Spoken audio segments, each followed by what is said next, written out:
are first year students of Government Medical College Karur 2021 batch Mavericks. We are here to explain Visual pathway and its lesions.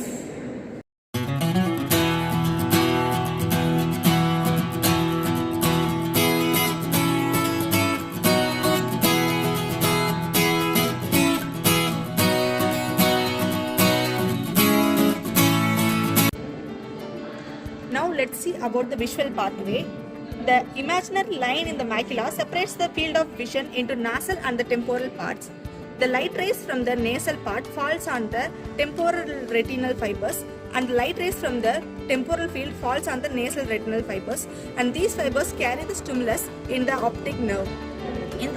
Both the optic nerves lead to the optic chiasma in the middle cranial fossa. At the level of the optic chiasma, the medial, that is the nostril fibers, decussate to the opposite side, that is the contralateral side, and lead in the optic tract. Now followed by the optic chiasma, we have the optic tract. Hence, an optic tract is made up of the temporal fibers of the ipsilateral side and the nasal fibers of the contralateral side, and then these fibers end in the lateral geniculate body. The lateral geniculate body consists of 6 laminas, and the temporal fibers end in the laminas 2, 3, 5, and the nasal fibers end in the lamina 1, 4, and 6. From the lateral geniculate body, a new set of fibers arises and ends in the visual cortex.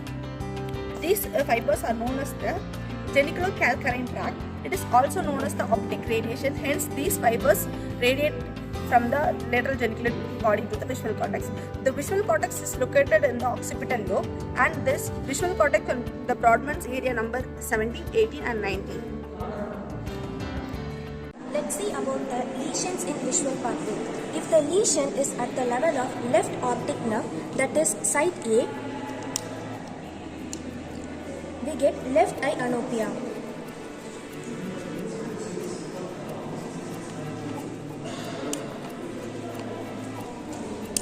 If the lesion is at the level of right optic tract at the side B, we get right eye anopia. If the lesion is at the level of optic chiasma, which commonly occurs due to pituitary tumor, the defect is bitemporal hemianopia. If the lesion is at the level of left optic tract, we get right homonymous hemianopia.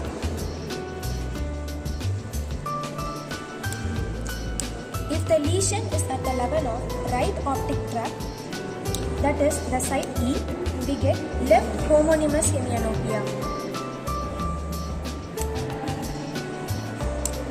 In the geniculocalcarine tract, there are 3 lesions. If the lesion is at the optic radiation over to cuneus, we get inferior quadrantanopia. If it is at the level of temporal lobe, Meyer's lobe, we get superior quadrantanopia. Near the visual cortex, we get homonymous hemianopia with macular sparing.